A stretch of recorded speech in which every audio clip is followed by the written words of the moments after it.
22nd of May and it's snowing.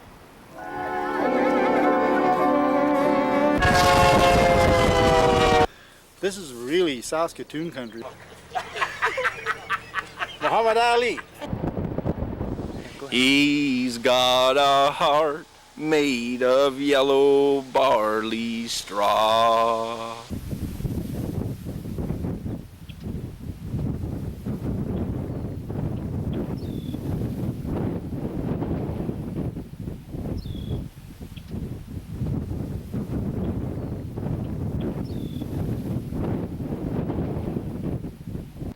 We lived in a two-room house. It's unbelievable. 14 kids. Well, there was 3 boys that died. One died, he was 21 years old, and the others died as young kids. There was a lot of kids that one pair of shoes, the 4 kids wore one pair of shoes going to school. They would alternate. One takes a pair of shoes, gone to school today, the next one take the same pair of shoes, went to school. The third day, the next one took the pair of shoes and went to school. They used to alternate like that. It wasn't like it is now. From our place, the school was about 3 miles away, and we walked. We only went to school in the summertime. We had no summer holidays. In the wintertime, well, there was no roads cross country. The only road was what the tracks we'd make through the snow. Some kids were luckier. They had a team of horses. They would drive to school. And we walked, but most of the kids walked. So they closed the school for the winter for 3 months, and then start and have no summer holidays. They went from grade 1 up to grade 12. I made grade 6. I used to read a lot. I'd have a light behind my back, a lamp, coal oil lamp, and I'd sit and put my feet on the oven door and fire going. Winter time, nights are long. So I sat and read 500-page book. In about 3 nights it was gone.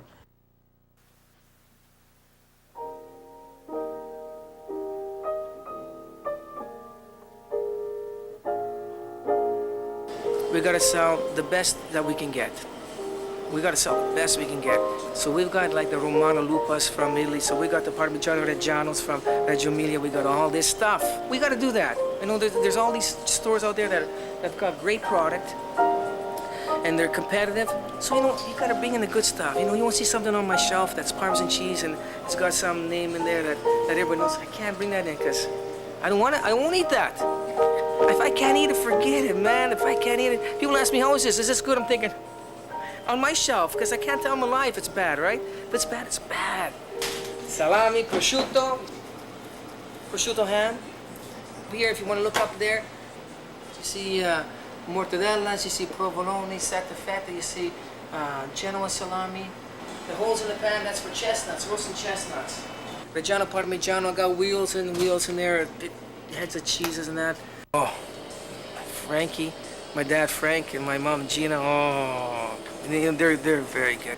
My mom went in there, not knowing English very good, not knowing how to abstract, she jumped into this water over her head, and she worked at this business. That lady deserves a gold medal. That one worked hard. My dad was there too. You never hear me say my dad, because my dad worked for the city very hard. He's the hardest working man. You never find harder. But all them years here, you know, she learned. You don't get that in business management in any kind of class. She jumped into that fire when it was hot. Okay, yeah. She'll come here on a Tuesday, work hard with Luana. Them two work hard. I get out of their way. That's the only day we make money. But them two are together. Hey, I have to sit there and work that into maybe more than one day. She's still involved. And we need her here, man. She's 71 years old, strong, powerful, good-looking lady. She's here. People want to see her here. She's a figurehead, eh? My dad Frank is 72. Last year was carrying shingles up the store here, patching up the roof of the store. 72. You know, we are what our parents are. We're a product of what our parents do for us. So you bet. Oh yeah, values. You know, honest, hard-working people. I wish I was half as honest and hard-working as them. Hey, look at this guy. Brings me some fresh buns. Who makes the best bread in town? Get that guy over there. Look at that guy. Listen, it's Tina's bread, eh? Tina's bread. Look, we're in that business. We got good people like that bringing us food. And it's still warm, I bet. I'll warm it up. Respect people. You respect them. You be a... Ciao, hey, grazie. Thank you. Appreciate that. It's lunch, man.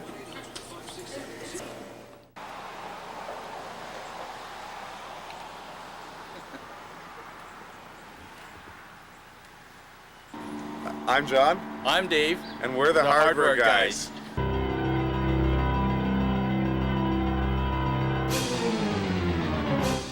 My family moved here in the 20s. My grandfather came over from China. How tough was it for him? Well, he had to pay the head tax, which was, I believe, back then it was about $500. And he had to come here. He had to work right from day one. He basically worked here and lived here by himself for 30 years before he could bring his wife to this country. Yeah, it was difficult for the Chinese community to go through stuff like that. It was a real trial and a test of faith for him. My grandpa came over from the old country, I guess, and same thing. He actually came over being single, got a job working on the railroad, I guess, and had married my grandma, and hence had my mother. And actually, they'd lived in a boxcar their whole life, I guess, kind of thing, until my mom, she was old enough and picked enough bottles or whatever to make it to actually Moose Jaw, Saskatchewan, to further her education. But I guess it was tough. There was no power, there was no running water, there was not a doctor for 3 hours kind of thing, or like a couple hundred miles. It'd be a few hours by horse. And that's just as recent as my mother, actually. Off and on, I think back and think that, geez, you know, if we didn't have a glass of water in the house, it's so easy to turn the tap on or to have a shower. You don't have to go down to the lake, or we don't have to carry water 5 miles by pail or whatever, eh? A lot of us take it for granted nowadays. The immigrants who came over here, no matter what nationality, they had a tough existence, and they persisted in making this country the great country that it is. It's their input into all sorts of the cultures, all the cultures mixing together, makes Canada great. Yeah. Bye.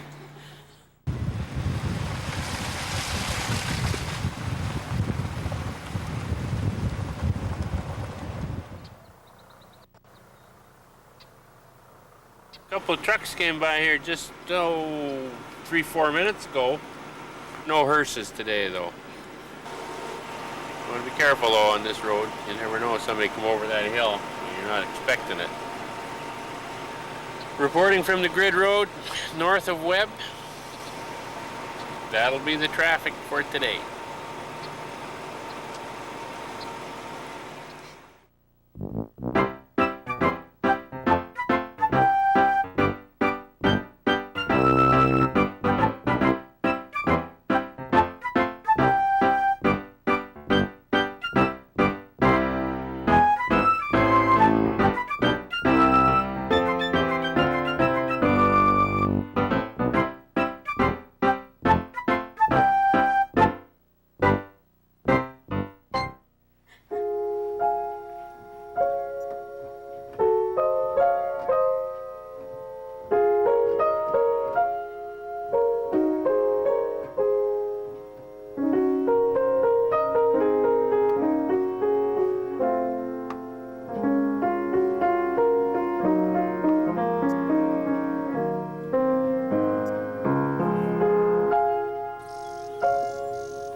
This is the area where the buffalo roam. We saw them on the top, but they can go anywhere in this area.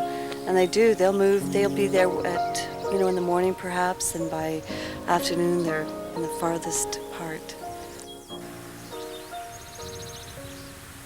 They are a wonderful animal. They've been here, they've been in nature for a long, long time.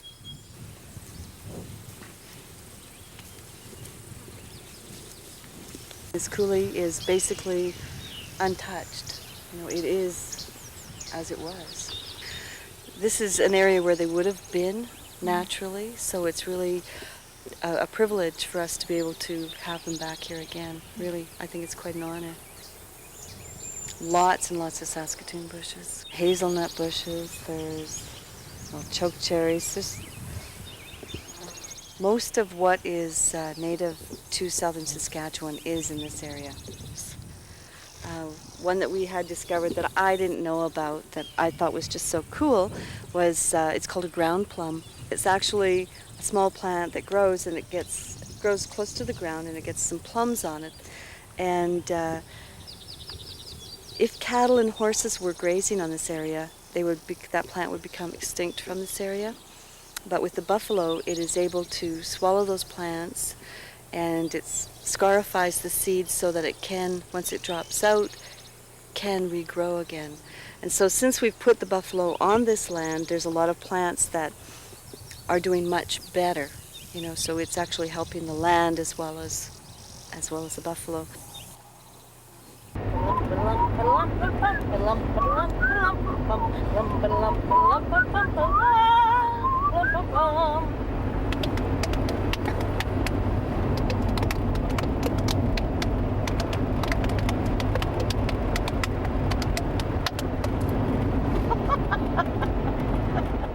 This is a large rock we call a glacial erratic, and the reason we call it erratic because it didn't originate here, it was carried here from somewhere else by glacial action. And we know the glaciers all started in the northeast up towards Hudson Bay, up that way, and so this was carried from somewhere to the northeast and deposited here. The lines, the striations or the gouges on the top kind of point that direction, which is pretty well north, I think. So see all of these grooves, they're all parallel, and that was the direction either that it was dragged by the glacier or that things were dragged over top of it by moving glacier. There are three types of rock, igneous, which are formed by volcanic action, sedimentary, which are formed by materials being laid at the bottom of an ocean. Potash is one we know about in Saskatchewan, right? And then metamorphic ones, which are ones that have been changed by high heat and pressure, say mountain building and so on. And now the type of the rock, it's hard to say without getting a better look at it. It almost looks like it's a limestone, which would mean it's not Precambrian, but it almost looks, be careful, defacing a artifact here. But it almost looks like it's soft and sandstone, but it may be just that there's a coating on top of it too. It's an amazing rock.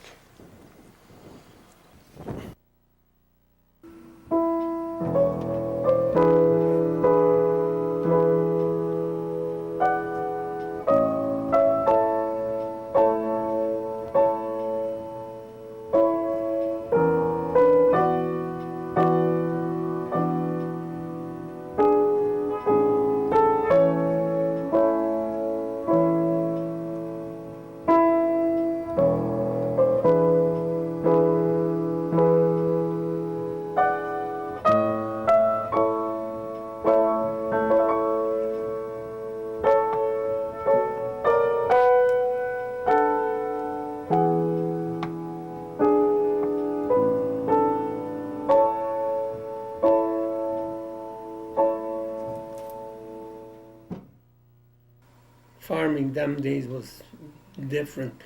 It was 1/4 section of land and 4 horses, maybe some at that time, yet they had an ox and a horse, and they worked the ox in the field with the horse. It was tough living. If you had 50 acres cultivated land on a 1/4 section of land, you was a big farmer. Well, we had 1/4, but when Dad started farming, he started farming already with horses, 4 horses. Yeah. And they milk 3 or 4 cows and ship cream and make butter, and dozen of eggs was 3 cents a dozen if you could get that. Oh, wow. You could buy a 200-pound pig for $5. If you sold a cow, you'd get $10, $12 was a lot of money. One farmer shipped out a carload of cattle and in the 30s, and he got the bill from the railroad company. He owed them $1.75 for freight. The cattle did not pay the freight. He'd been better off if he'd take a gun and shot them and kept the $1.75 back. Mm-hmm. Yeah, that was. And they talk about hard times now. You go downtown and you see all these travel homes and campers and big vans and you name it. And the planes are loaded, the skies are loaded with planes, people flying back and forth. And they'd call that hard times. Cup of coffee, a lot of places is $1.25. If you get $1 cup of coffee, that's cheap. And they talk about hard times.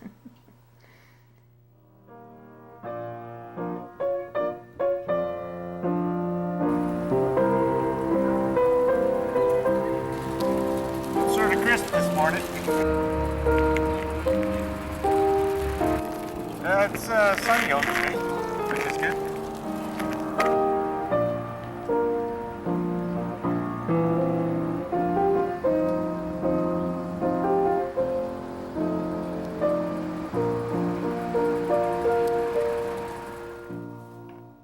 Think of that. I don't know. Only problem I have with that is I'm, cloned before I die, or, you know, that's, I wouldn't mind leaving one behind that was cloned, but I don't want another one while I'm alive. You don't want competition. How well can you arrange this? Well, I actually should start right now. And build the body up with no brain though, and then just transfer my brain over into that 20-year-old body. Oh, wouldn't that be something? All my consciousness. No, yeah, So all right. At 80 years old, put all my wisdom into a 20-year-old Yeah. body. Could cut a wide swath in, I tell you. Would be wonderful, wouldn't it? Would be. I hope a person would be in a spot to watch, not have to look up at it. And look down, it would be better. Hell of an idea. That's my plan. That's the best But plan they I've heard. They gotta get working on it though. I think. Yeah, soon. We were talking about her yesterday. Good, because we'll get more of this one too. This is a good one. It's a good one to have as a side too. Oh, okay, good. Yeah, I actually like it better. Cool.